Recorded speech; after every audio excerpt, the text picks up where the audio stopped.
Le Centre local d'information et de coordination gérontologique Les Portes de l'Essonne est un service dédié aux personnes âgées de plus de 60 ans habitant les villes essonniennes de l'EPT12.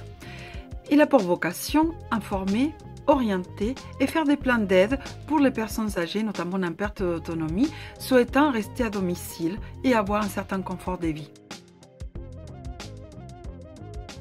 La différence, c'est que nous ne faisons plus de visites à domicile, puisque ne sachant pas si nous sommes porteurs du virus, du coup nous n'allons pas contaminer les personnes âgées qui sont quand même une population à risque, avec des pathologies parfois lourdes. Nous prenons contact avec la personne âgée par téléphone pour voir quels sont les relais autour. Et puis s'il y a besoin de mettre en place et de faire appel à un service d'aide à la personne, moi je prends contact avec les services d'aide à la personne que nous avons répertoriés, voir si eux ils ont du personnel disponible ou pas.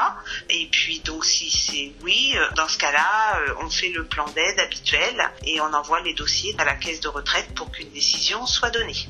Ce qui a changé, c'est qu'on essaye d'envoyer le maximum de dossiers que par voie électronique. Les familles nous envoient les choses par scan et nous, on transmet aux organismes par mail. Donc, c'est la façon de faire qui a changé, mais on essaye quand même d'avancer dans ce qu'on peut pour que les personnes puissent quand même, après le déconfinement, avoir les travaux ou le matériel dont ils ont besoin pour pouvoir rester chez eux dans de bonnes conditions.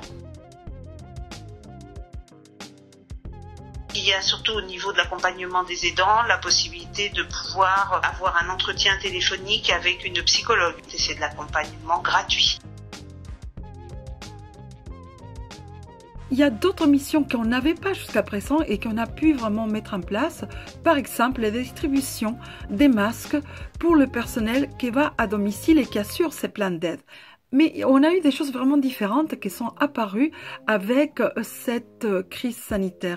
D'une part, la nécessité de travailler de manière beaucoup plus étroite avec les infirmiers, avec les pharmaciens, avec les maisons de santé pluridisciplinaires médicales qui se trouvent donc sur notre territoire.